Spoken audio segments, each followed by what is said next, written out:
Copy அடிக்கிறது கூட புத்தி இல்லாத ஒரே நாடு பாகிஸ்தான். எந்த பிரதமரும் 3 வருஷத்துக்கு மேல நிலையா நிற்காத ஒரே நாடு அந்த நாடு. ஸோ அந்த நாட்டில் அது பழக்கம்தான். 2 நாட்டோட ஜனாதிபதி வந்து உட்காந்துருக்காங்க. ஒன்று அசர்பைஜானோட ஜனாதிபதி, இன்னொன்று டர்க்கியோட ஜனாதிபதி உட்காந்துருக்காங்க. இங்க பிரச்சனை என்னன்னா, பழைய தில்லானா மோகனாம்பாள்ல நாகேஷ் கேரக்டருக்கு ஒரு பேர் இருக்கும், வைத்தறிச்சல் வைத்தின்னு சொல்லிட்டு. காங்கிரஸ்ல நிறைய வைத்தறிச்சல் வைத்தியங்க இருக்காங்க. இந்தி கூட்டணின்னு சொல்றது போல ஆன்டி இந்தி கூட்டணின்னு சொல்லிக்கலாம் இன்று இருக்கிற தலைமையில. The impact of Italian National Congress is heavier than that of Indian National Congress. இது இந்தியன் நேஷனல் காங்கிரஸா செயல்படுறதா நம்ம பார்க்கலாம். இப்போ ராகுல் காந்தி அது மாதிரி அவர் அனுப்பியிருக்கணும்னு அவர் நினைச்சாருன்னா அதற்கு வாஜ்பாய் அளவுக்கு தெளிவாக இருக்க வேண்டும். கோல்டன் டெம்பிளை காப்பாத்துறதுக்கு இப்பயும் நம்ம ஆப்ரேட் பண்ணோம். அப்ப கோல்டன் டெம்பிள்ல குண்டுகளால் தொலைப்பதற்கு காங்கிரஸ் வேலை செய்தது. இந்த சண்டையானது ஷிஃப்ட் வார், அதாவது கண் சிமிட்டும் நேரத்தில் இது மாதிரியான ஒப்பந்தங்கள், ஒரு சார்பான ஒப்பந்தங்கள், பாகிஸ்தானுக்கு அட்வான்டேஜ் கொடுக்கக்கூடிய ஒப்பந்தங்களை யார் கையெழுத்திட்டார்கள்? ஆத்ம நிர்பர் பாரத் அப்படின்ற அந்த ஒரு திட்டம் சிரிச்சாங்க அந்த மேக் இன் இந்தியா சிங்கத்தை பார்த்து. இன்று அந்த சிங்கம் உருமுகிறது.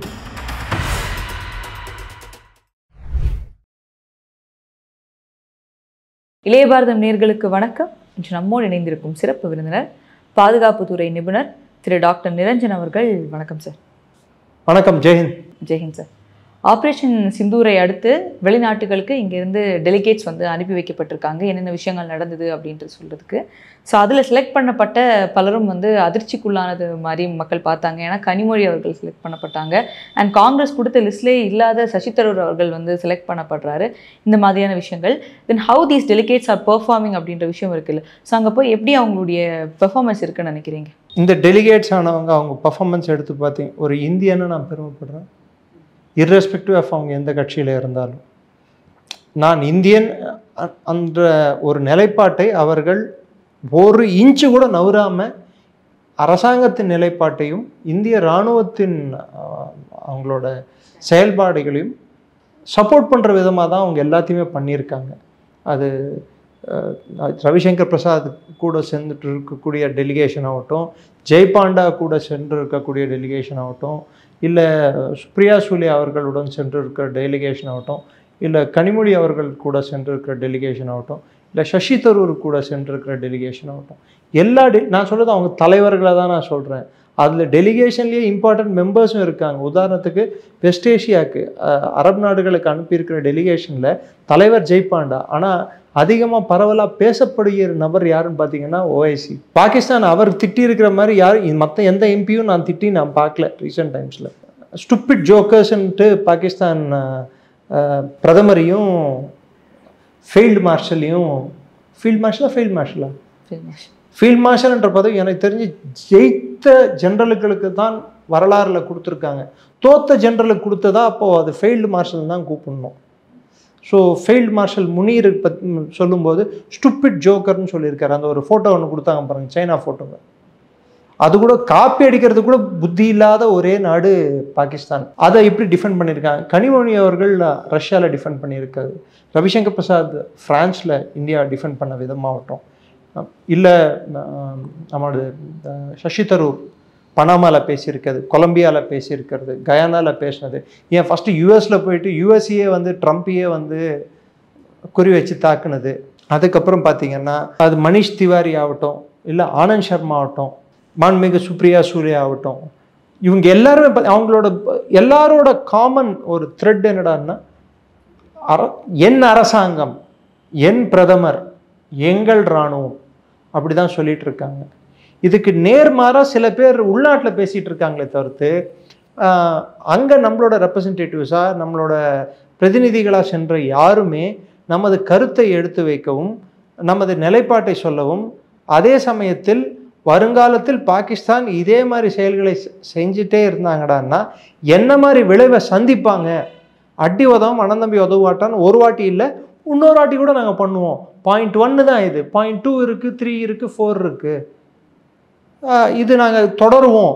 ஸோ இந்த இலக்கானது இப்போ அடிச்சிருக்கிறதுன்றது ஒரு ஸ்டேஜ் தான். நாங்கள் தேவைப்பட்ட அடுத்த ஸ்டேஜுக்கும் போவோம்னு சொல்கிறது தான் நம்ம போயிட்டு எல்லா இடத்துலையும் சொல்லிகிட்டு இருக்கோம். அதுக்கு நம்மளுக்கு வந்து பெருமளவில் உலகத்திலேருந்து ஆதரவு வந்திருக்கு. பாகிஸ்தானும் அதே வேலையை தான் பண்ணிகிட்ருக்கு. அசர்பைஜானுக்கு போயிருக்காரு ஷாபாஸ் ஷரீஃப், மைக்கை தள்ளி விடுறது, டேபிளை தட்டுறது, குரங்கு சேட்டையெல்லாம் பண்ணிகிட்டு இருக்காரு ஒரு பிரதமராக இருந்துக்கிட்டு. ஏன்னா தாவறது அவங்க நாட்டு பழக்கம் தானே பிரதமர்களுக்கு. எந்த பிரதமரும் 3 வருஷத்துக்கு மேலே நிலையாக நிற்காத ஒரே நாடு அந்த நாடு. ஸோ அந்த நாட்டில் அது பழக்கம்தான். ஸோ அங்கே போனால் 2 நாட்டோட ஜனாதிபதி வந்து உட்காந்துருக்காங்க. ஒன்று அசர்பைஜானோட ஜனாதிபதி, இன்னொன்று டர்க்கியோட ஜனாதிபதி உட்காந்துருக்காங்க, Erdogan. There is no huge support for Pakistan. But delegates வந்து இந்த அளவுக்கு இந்தியாவுக்கு சப்போர்ட் பண்ணி பேசுகிறாங்க அப்படின்னு சொல்கிறீங்க. ஆனால் அதே நேரத்தில் பார்த்தா இந்தியாவுக்குள்ளே இருந்தே அஸ் அ பார்ட்டி அப்படின்னு கிரிட்டிசைஸ் பண்ணால், but when it comes to India அப்படின்னு சொல்லும்போதும் இங்கே வந்து பல தரப்பில் வந்து கிரிட்டிசிசம் இருக்குது இல்லையா? கார்கே அவர்களாக இருக்கட்டும், ராகுல் காந்தி அவர்களாக இருக்கட்டும், அண்ட் இன்னைக்கு பார்க்குறோம் தெலுங்கானா சிஎம் ரேவந்த் ரெட்டி அவர்களாக இருக்கட்டும், இந்த மாதிரியான அக்யூசேஷன்ஸ் வந்து அதாவது பாகிஸ்தானுக்கு சப்போர்ட் பண்ணுற மாதிரி அந்த அக்யூசேஷன்ஸ் இருக்குது. பிஜேபின்ற ஒரு பார்ட்டியோ ஒரு பிரதமர் மேலே வைக்கிற அக்யூசேஷனை தாண்டி தே சப்போர்ட்டிங் பாகிஸ்தான் அப்படின்ற மாதிரி அந்த அக்யூசேஷன்ஸ் எல்லாம் இருக்கு இல்லையா, கிரிட்டிசைசிங் மோடி இந்த டைம். கார்கேயை பொறுத்த வரைக்கும் அவர் ஒரு குடும்பத்தின் நிரந்தர ஜால்ரான்னு சொன்னால் தப்பாயிடும். ஏன்னா அவர் முதியவர், எம்பி, ஒரு அடிவரடின்னு சொல்லலாம். ஞாபகம் இருக்குன்னு நினைக்கிறேன், போன வாட்டி தேர்தலில் வாக்குமனு தாக்கல் செய்வதற்கு ராகுல் காந்தி ராய்பரேலி போனப்போ அவர் உள்ளே கூட விடலை, சேர் கூட கொடுக்கல, வெளியே வந்து நின்றுட்டு இருந்தார். ஒரு காங்கிரஸ் கட்சியின் தலைவருக்கு நிலை என்னன்னு சொல்லிட்டு காங்கிரஸ் கட்சியினரே பார்க்க வேண்டும். ஏன் காங்கிரஸ் கட்சியிலேயே உள்நாட்டிலேயே பிளவு ஒன்று ஏற்பட்டுள்ளது. அது சிதம்பரத்தின் statement, this government is decisive. அதாவது அவர்கள் தீர்மானமாக சில விஷயங்களை செய்கிறார்கள், அன்எக்ஸ்பெக்டட். சிதம்பரம் கிட்டது நம்ம எக்ஸ்பெக்டே பண்ண முடியாது. சிதம்பரமோட ஸ்டேட்மெண்ட் வந்திருக்கு, மற்றவர்களோட ஸ்டேட்மெண்ட். இங்கே பிரச்சனை என்னன்னா, பழைய தில்லானா மோகனாம்பாளில் நாகேஷ் கேரக்டருக்கு ஒரு பேர் இருக்கும், வைத்தறிச்சல் வைத்தின்னு சொல்லிட்டு. காங்கிரஸில் நிறைய வைத்தறிச்சல் வைத்தியங்க இருக்காங்க. அதில் ஒன்று ஜெயராம் ரமேஷ், இன்னொன்று மல்லிகார்ஜுன் கார்கே, இன்னொன்று மணிசங்கர் ஐயர். இவங்கெல்லாம் இந்த வைத்தறிச்சல் பிடிச்சவங்க. ஒருவேளை அவங்களுக்கு ஃபாரின் ட்ரிப்புக்கு டிக்கெட் வந்து கவர்மெண்ட் ஆஃப் இந்தியா ஸ்பான்சர் பண்ணல, அவங்கள அனுப்பலன்னு சொல்கிற அந்த அந்த என்ன சொல்கிறது, அந்த ஆதங்கம், ஸ்டமக் பர்ன், அந்த கோபம் எல்லாம் அதோட பிரதிபலிப்பு தான் இது மாதிரி வாய்க்கு வந்ததை உளறது. உதாரணத்துக்கு ஜெயராம் ரமேஷ் சொல்லியிருக்காரு, தீவிரவாதிகளும் சுற்றிட்டு இருக்காங்க, இந்த எம்பிக்களும் சுற்றிட்டு இருக்காங்க. அப்போது இந்தியாவோட பாராளுமன்றத்தில் மக்களால் தேர்ந்தெடுக்கப்பட்ட எம்பிக்களை வந்து யாரோட கம்பேர் பண்ண, பாகிஸ்தான் தீவிரவாதிக்குள். அதுவும் யார் அந்த எம்பிக்கள்? இவர் கட்சியை சேர்ந்தவரும் இருக்காங்க, இவங்க கூட்டணியில் சேர்ந்தவங்களும் இருக்காங்க. இந்த இந்தி கூட்டணின்னு சொல்கிறது போல ஆன்டி இந்தி கூட்டணின்னு சொல்லிக்கலாம் இன்று இருக்கிற தலைமையில்.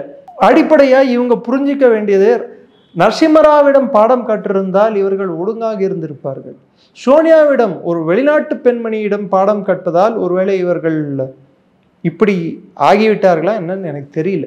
The impact of Italian National Congress is heavier than that of Indian National Congress. இது இந்தியன் நேஷனல் காங்கிரஸாக செயல்படுறதா நம்ம பார்க்கலாம். அதுலேயும் விதிவிலக்குகள் உள்ளார்கள். அவங்க மாதிரி தேசியவாதிகளை மோடி அடையாளம் காட்டியுள்ளார் மக்களுக்கு. இவங்கெல்லாம் தேசியவாதி, இவங்கெல்லாம் ஒரு குடும்பத்தின் அடிவரடிகள், ஜால்ராக்கள் அப்படின்னு சொல்லிட்டு அடையாளம் காட்டியிருக்கார். டோக்லாமில் போயிட்டு, டோக்லாம் நடக்கும்போது யார் சைனா அம்பாசிடர் கூட போய் டின்னர் சாப்பிட்டா? ரஃபேல் டீலை யார் கேள்வி எழுப்புனா? இந்தியாவோட பாதுகாப்பு விஷயங்கள்ல எல்லாத்துலேயும் கிரிட்டிசிசம். ஏன் இப்போ ஜெய்சங்கரை வந்து கத்தார், அதாவது தேச துரோகி அப்படின்னு சொல்லி கூப்பிட்டது யாரு? சரி, ஒருவேளை ராகுல் காந்தி அனுப்பலன்ட்டு அவர் கோவப்படுறாரோ இருக்கலாம். பட் பிரச்சனை என்னடான்னா, ராகுல் காந்தி வந்து அவர் பேசுறது பல பேருக்கு புரியாது. அவர் நார்மலாக இந்தியாவில் பேசினாலும் நம்மளுக்கு புரிய மாட்டேங்குது. வெளிநாட்டில் போய் என்ன பேசுவார்? ஒருவேளை பாகிஸ்தான் ஆர்மி வந்தவாருன்னு அவர் சொல்லிட்டாருன்னு வச்சுக்கோங்க, திரும்ப இந்தியாவுக்கு தர்ம சங்கடமாக போயிடும். இதே நரசிம்மராவ் காலகட்டத்தில் வாஜ்பாய் அனுப்புனாங்க. ஏன்னா நரசிம்மராவுக்கு தெரியும் இவர் மாதிரி ஒரு தேசியவாதி கிடைக்க மாட்டாருன்னு சொல்லிட்டு, அவர் அதுக்கு தகுந்த போல அவரோட செயல்பாடுகள் வந்து ஜெனீவாவில் இருந்தது. இந்தியா மீது மனித உரிமை மீறல் பிரச்சனை வந்தப்போ 1993-94 காலகட்டத்தில் இந்தியா மீது மிகப்பெரிய அழுத்தம் வந்தப்போ அவர் நரசிம்மராவ் வந்து வாஜ்பாய் தான் தேர்ந்தெடுத்து அனுப்புனார் டெலிகேஷனோட ஹெட்டா. இப்போ ராகுல் காந்தி அது மாதிரி அவர் அனுப்பியிருக்கணும்னு அவர் நினைச்சாருன்னா அதற்கு வாஜ்பாய் அளவுக்கு தெளிவாது இருக்க வேண்டும், இல்லை நரசிம்மராவ் அளவுக்கு புரிதலாவது இருக்க வேண்டும். ரெண்டும் இல்லாத நபரை அனுப்புவதற்கு மோடி ஒன்றும் மன்மோகன் சிங் இல்லையே. ஸோ அதை நம்ம புரிஞ்சுக்கணும். ராகுல் காந்தியோட ஸ்டேட்மெண்ட்ஸ் வரிசையாக பாருங்க, அது விழுந்துருச்சாமே. இவர் வந்து இந்தியாவோட பேப்பர்ஸை படிக்கிறாரா, இல்லை ஒருவேளை டானு ஜங்கு இந்த மாதிரி பாகிஸ்தான் பேப்பர்ஸை படிக்கிறாரான்னு தெரியல. இல்லை அவர் இந்தியாவோட ஏடிஜிபிஐ இராணுவத்தோட அஃபிஷியல் கம்யூனிகேஷனோ இல்லை ப்ரெஸ் இன்ஃபர்மேஷன் பியூரோவோ அவங்களோட இதை நியூஸை பார்க்குறாரா, இல்லை பாகிஸ்தானோட டிஜி ஐஎஸ்பிஆரோடது கேட்குறாரான்னு சொல்லி எனக்கு புரியல. ஸோ அவர் எங்கிருந்து அவர் இதெல்லாம் பார்க்கிறார், புரிந்து கொள்கிறார் என்பதை முதலில் நாம் கவனிக்க வேண்டும். கூடி சீக்கிரம் அவருக்கு கடவுள் நல்லெண்ணத்தை கொடுக்க வேண்டும். இல்லைன்னு நினச்சிக்கோங்க, இது மாதிரி ஒரு அப்போசிஷன் லீடரை தேர்ந்தெடுத்ததுக்கு மக்கள் வருந்த வேண்டியதாகும். இப்போ இந்த கிரிட்டிசிசத்தோட இந்த இதுலேயே வந்து ஆப்ரேஷன் சிந்தூர் பற்றி அல்கா லாம்பா பேசும்போது அவங்க அதை வந்து operation blue star Indira Gandhi அவர்கள் அந்த காலகட்டத்தில் நடத்தின அந்த இது கூட ஒப்பிடுறாங்க. கோல்டன் டெம்பிள் மேலே, கோல்டன் டெம்பிளை காப்பாற்றுறதுக்கு இப்பயும் நம்ம ஆப்ரேட் பண்ணோம். அப்போ கோல்டன் டெம்பிளில் குண்டுகளால் தொலைப்பதற்கு காங்கிரஸ் வேலை செய்தது. தீவிரவாதிகள் உள்ளே இருக்கிறார்கள், காலிஸ்தானியர்கள் உள்ளே இருக்கிறாங்கன்னு சொல்லிட்டு ஆர்மியை ஷூ காலோட உள்ளே அனுப்பி குண்டுகளால் பொற்கோவில் தொலைக்கப்பட்டது, சல்லி சல்லியாக ஆக்கப்பட்டது. ஆனால் பொற்கோவில் மீது ஒரு குண்டு கூட விழக்கூடாது என்று இன்று மோடி அரசு பல செயல்பாடுகளை எடுத்துள்ளது. வந்த ட்ரோன்ஸ் எல்லாத்தையும், பொற்கோவிலை நோக்கி வந்த ட்ரோன்ஸ் எல்லாத்தையும் தகர்த்திருக்கிறாங்க. இதை வந்து அங்கே இருக்கக்கூடிய டிவிஷனல் கமாண்டரை வந்து ஊர்ஜிதப்படுத்தி இருக்கிறார், ஆர்மியோட டிவிஷனல் கமாண்டர். ஸோ இதுலேயே அடிப்படை புரிதல் நம்மளுக்கு தெரியும்னு நினைக்கிறேன். அல்கா லாம்பா வந்து அந்த அம்மா வந்து ஆப்பு காங்கிரஸ் ஆப்பு உள்ளே வெளியே விளையாடிட்டு இருக்காங்க. அந்த அம்மா ரெண்டு கட்சிக்கும் இந்த சைடு அந்த சைடு, அந்த சைடு இந்த சைடு. ஸோ அந்த அம்மாவுக்கு வந்து இந்த விஷயம்லாம் தெரியணும்னு சொல்லி அவசியம் இல்லை. ஸோ அது ஒரு முட்டாள்கள் கூடாரமாக மாறிக்கொண்டு இருக்கிறதோன்ட்டு மக்களுக்கே ஒரு அச்சம் வந்துட்டு இருக்கு. இப்போ என்ஜிஓஸ் இங்கே இருக்க என்ஜிஓஸ் வந்து வெளிநாட்டில் வந்து ஃபாரின் கிட்டேருந்து ஃபண்டு வாங்குவாங்க. ஸோ அந்த மாதிரி இந்தியாவுக்குள்ளே இருந்து ஃபாரின் கிட்டேருந்து ஃபண்டு வாங்குற எந்த என்ஜிஓஸும் இந்தியா பற்றின எந்த ரூல்ஸுமே வந்து நியூஸுமே வந்து அவங்க ரைட்டப் பண்ணக்கூடாது. அதாவது நியூஸ் மீடியா சம்மந்தப்பட்ட ஆர்கனைசேஷன் என்ஜிஓ பேரில் ரிஜிஸ்டர் பண்ணியிருந்து அவங்க ஃபாரின் ஃபண்டு வாங்கினாங்கடான்னா அவங்க வந்து இங்கே நியூஸ் மீடியாவை ரன் பண்ணக்கூடாதுன்னு ஒரு சட்டம் வரப்போகுது. இப்படி வந்தால் யார் பாதிக்கப்படுவாங்கடான்னா, இந்தியாவோட 5 பிளேன் விழுந்துருச்சு, இந்தியாவோட S-400 தாக்கப்பட்டது, இந்தியாவோட இத்தனை பேர் வந்து இறந்துட்டாங்க, பொற்கோவிலின் கலசத்தை தாக்கி விட்டார்கள், இது மாதிரி ஃபேக் நியூஸை பெடில் பண்ணக்கூடாதுல்ல. இப்போ ஒரு வயரா சர்க்கியூட்டோ ஒரு பேப் ஒன்று இருக்குது பார்த்தீங்களா, அந்த அதுவும் தமிழ்நாட்டை சேர்ந்த ஒரு பப்ளிகேஷன், ஊரறிந்த இந்து விரோதி பப்ளிகேஷன். அந்த பப்ளிகேஷன்லேருந்து சென்ற நபர் தொடங்கப்பட்ட அமைப்பு தான் அந்த சர்க்கியூட்டு வயரு இதெல்லாம். அவங்க எல்லாம் ஃபாரின் ஃபண்ட்ஸ் சைனாலேருந்து வருது. முதல்ல இந்த சைனாலேருந்து ஃபண்ட்ஸ் வாங்குகிற அமைப்புகளை வந்து தடை பண்ணணுன்றது கவர்மெண்ட்டோட கருத்தாக பார்க்கணும் நம்ம. அதால் நாட்டுக்கு நல்லது நடக்கும். இந்தியாவோட எக்கனாமி எடுத்துக்கிட்டோம் அப்படின்னா இப்போ 4.187 ட்ரில்லியன் வந்து இட்ஸ் க்ரோயிங் அப் அப்படின்ற ஒரு பொசிஷனில் இருக்குது. ஏன்னா இந்த ஆப்ரேஷன் சிந்தூர் முடிஞ்சப்பமே இந்தியாவுக்கு வந்து நிறைய ஆஃப்டர் எஃபெக்ட் ஆஃப் எஃபெக்ட் இதனால வரப்போகுது, நிறைய காசு வந்து இந்தியாவுக்கு இதாகிடுச்சு. ஸோ எக்கனாமி பயங்கரமாக அடிப்பட போகுது அப்படின்னு பிஃபோரும் ஆஃப்டரும் வந்து பேசப்பட்டது. பட் இந்தியாவோட எக்கனாமி இட்ஸ் க்ரோயிங் அப் அப்படின்றது அந்த ட்ரில்லியன்லேயே வந்து காட்டப்படுது. ஸோ இது வந்து இந்தியாவை வந்து அஃபெக்ட் பண்ணல அப்படின்றதும் தெரியுது. And how it is going to grow. 2-3 விஷயம் இதில் நம்ம புரிஞ்சுக்கணும். இந்த சண்டையானது ஷிஃப்ட் வார், அதாவது கன்சிமிட்டும் நேரத்தில் இந்த சண்டை நடந்து முடிந்துள்ளது.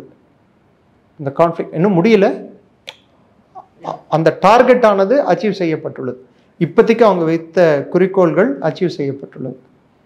2வது, இந்தியாவோட டெக்னிக்கல் சுப்பீரியாரிட்டி உலகத்துக்கு, அதாவது நம்மளோட வளர்ச்சி, அதாவது விஞ்ஞான வளர்ச்சியை உலகத்திற்கு நாம் நிரூபித்துள்ளோம். 3வது, எல்லையோரம் சண்டை நடந்து இருந்தால் கூட உள்நாட்டில் நடக்கும் டெய்லி வியாபாரமானதோ எதுவுமே தடைப்படல. இயல்பான வாழ்க்கை இங்கே நடந்து கொண்டிருந்தது.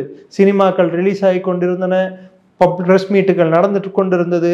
தக் லைஃபோட இது ட்ரெய்லர் வெளியானது, கூலியோட அப்டேட் வந்தது, எல்லாம் நடந்துட்டு தானே இருந்தது. எது நின்னுது? எதுவும் நிக்கல. ஆனா அங்க சண்டை நடந்துட்டு இருந்தது. பாகிஸ்தான் அவர்கள் நினைத்தபடி அவர்கள் ஒரு குறிக்கோளையும் இந்தியாவுக்குள் அடையவில்லை. நாம் தேவையை என்னவெல்லாம் குறிக்கோளை நிர்ணயிச்சோமோ அதெல்லாம் அங்கே அடைஞ்சிட்டோம். ஸோ அதனால் இப்போ நம்ம புரிந்து கொள்ள வேண்டியது என்னவென்றால், விஞ்ஞான ரீதியில், தொழில்நுட்ப ரீதியில், பொருளாதார ரீதியில் இந்தியா அடுத்த கட்டத்துக்கு நகர்ந்து சென்றுள்ளது. அதன் பிரதிபலிப்பு தான் இந்த 4.187 ட்ரில்லியன் டாலர் எக்கானமி 4வது இடத்தை, ஜப்பானை தள்ளிவிட்டு 4வது இடத்தை நாம் எட்டியுள்ளோம்.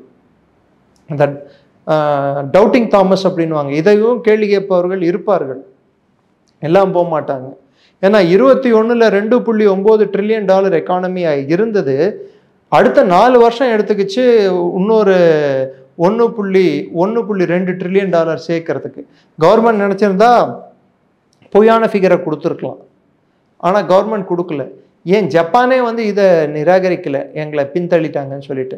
ஸோ இது ஒரு பெரிய அச்சீவ்மெண்ட். இதுக்கு பல்வேறு காரணங்கள் இருக்குது. பொருளாதார ரீதியிலான காரணம், மறுசீரமைப்பு, அதாவது நம்மளோட பொருளாதார கட்டமைப்பை மறுசீரமைப்பு செய்ய ஜிஎஸ்டி எடுத்துகிட்டு வந்தது, டிமானிட்டைசேஷன் எடுத்துகிட்டு வந்தது, டிஜிட்டலைசேஷன் எடுத்துகிட்டு வந்தது, infrastructure growth, road, railway lines, power, இதெல்லாம் டெவலப் பண்ணது.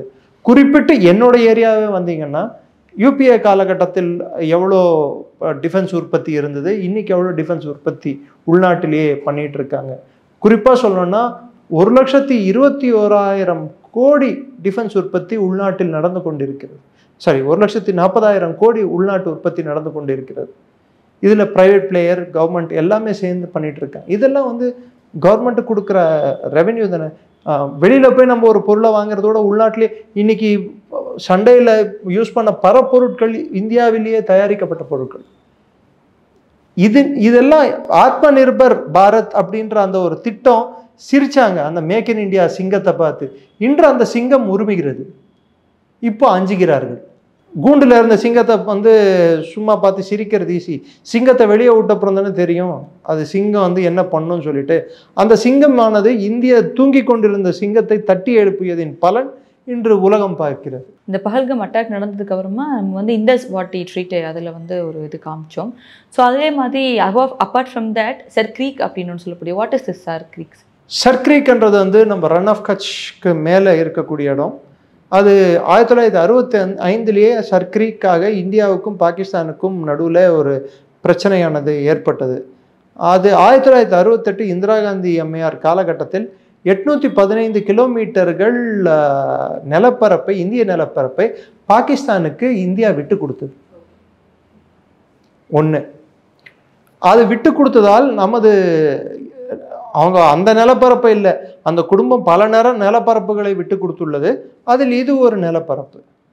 அது குஜராத்தில் மேலே இருக்கும் ஒரு நிலப்பரப்பு. அது மார்ஷி லேண்ட். அது மார்ஷி லேண்டுனா பகல் நேரங்களில் அது சமநிலையாக இருக்கும். மற்ற நேரங்களில், இரவு நேரங்களில் தண்ணீரானது உள்வாங்கும். கடல் தண்ணீர் உள்ளே நிரப்பிடும். ஸோ சதுப்பு நிலம் மாதிரி அது ஃபுல்லாக சால்ட் வாட்டர் தான் இருக்கும். ஆனால் it is rich in biogas, கேஸில் ரிச்சு. ஸோ பாகிஸ்தான் அதுக்கு என்றுமே குறிவைத்து கொண்டிருக்கிறது. இந்தியாவுக்கும் பாகிஸ்தானுக்கும் அந்த சர்க்ரீக் டிஸ்பியூட் ஆனது இருந்துகிட்டே இருக்கு.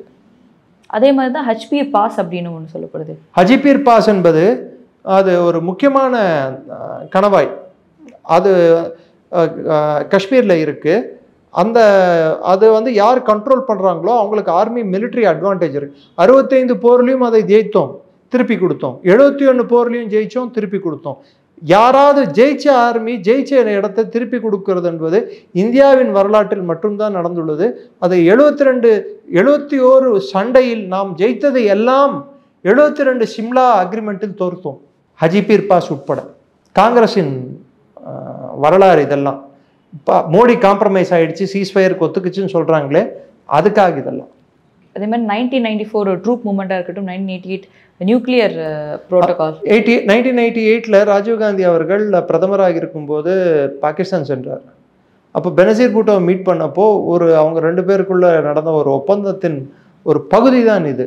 அதாவது இந்தியா வந்து என்ன மாதிரியான எங்கெல்லாம் வந்து நியூக்ளியர் ரியாக்டர்ஸ் வச்சுட்ருக்குன்னு ஒரு லிஸ்ட்டையும், பாகிஸ்தான் எத்தனை நியூக்ளியர் ரியாக்டர்ஸ் வச்சுட்ருக்கு லிஸ்ட்டையும் ஜனவரி 1ஆம் தேதி 2 பேரும் பரிமாறிக்கொள்வார்கள் அப்படின்ட்டு.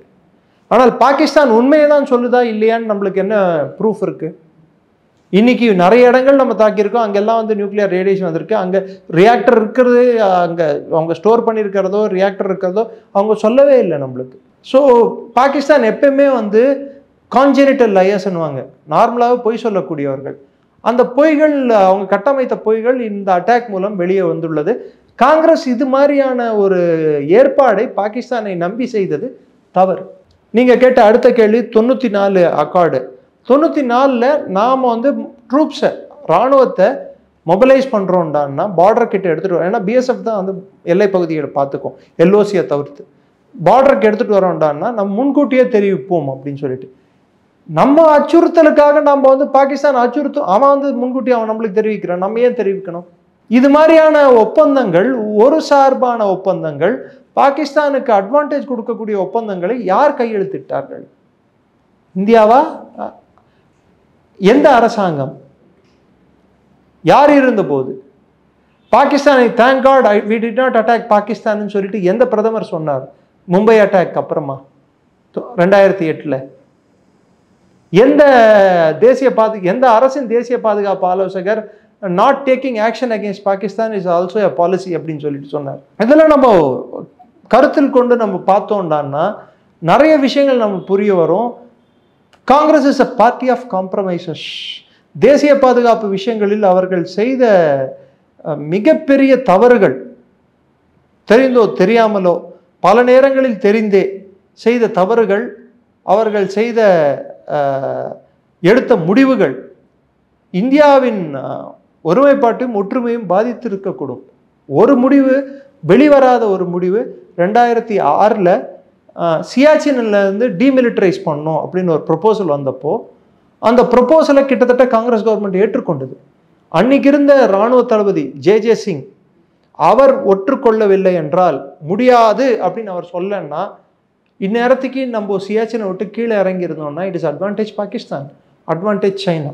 ஸோ தேசிய பாதுகாப்பில் குறிப்பிட்டு சொல்ல வேண்டும் என்றால், மன்மோகன் சிங் தேசிய பாதுகாப்பில் மிக அக்கறை காட்டிய நபராக இல்லை. நரசிம்மராவுக்கு வந்து தேசிய பாதுகாப்பு 3வது முக்கியமான குறிக்கோளாக இருந்தது. அது காரணம் அன்னைக்கு இருந்த எக்கானமி, மற்றதெல்லாம் அரசியல் சூழ்நிலை. எக்கானமி அவர் முதல்ல கட்டுப்பாட்டில் வச்சுக்கணும்னு நினச்சாரு. அதனால் பாதுகாப்பு வந்து 3ஆம் இடத்துக்கு தள்ளப்பட்டது. உலக பூகோள ரீதியில் இருந்த சூழ்நிலையும் அப்படி தான் இருந்தது, புவிசார் அரசியலும், ஜியோபொலிட்டிக்ஸ். ஆனால் மன்மோகன் சிங் பீரியடில் ஜியோபொலிட்டிக்ஸ் வந்து அப்படி அவ்வளோ இந்தியாவுக்கு அகேன்ஸ்டாக இல்லை. But let us not forget, Antony 2013ல் இதே ரஃபேல் பிளேன்களை ஏன் வாங்கவில்லைன்னா, பணம் மன்மோகன் சிங் சொன்னது பணம் செடிலியா காய்க்குதுன்னாரு. ஆண்டனி எங்கே பணம் இருக்கிறது அப்படின்னாரு. ஆனால் அகஸ்டா வெஸ்ட்லேண்டில் வந்து ஸ்கேம் பண்ணுறதுக்கு பணம் இருந்தது, 2G பண்ணுறதுக்கு ஸ்கேம் பண்ணுறதுக்கு பணம் இருந்தது, மற்ற ஊழல்கள் பண்ணுறதுக்கு அவங்களுக்கு பணம் இருந்தது தவிர்த்து இந்தியாவோட பாதுகாப்பை மேம்படுத்துவதற்கும், இந்தியாவோட பாகிஸ்தான் சைனாவில் இருந்து வரக்கூடிய அச்சுறுத்தலை தவிர்க்கிறதுக்கும், அதற்கு சில விஷயங்களை செய்வதற்கு பணம் இல்லை. சரி, உள்நாட்டு கட்டமைப்பையாவது சிறந்த முறை அவங்க சீரமைச்சாங்களான்னா அதுவும் பண்ணலை. So security was least important. அது இந்தியாவின் இருண்ட காலம் என்று நாம் பார்க்க வேண்டும். அப்பேற்பட்ட கட்சியை சார்ந்த நபர்கள் இப்போது மோடியை பற்றி பேசுவதற்கு அருகதை இருக்கிறதா என்று சிந்தித்து பார்க்க வேண்டும். சார், எங்களோடு இணைந்து பல்வேறு கருத்துக்களை பயந்ததுக்கு ரொம்ப நன்றி. நன்றி. ஜெயின்.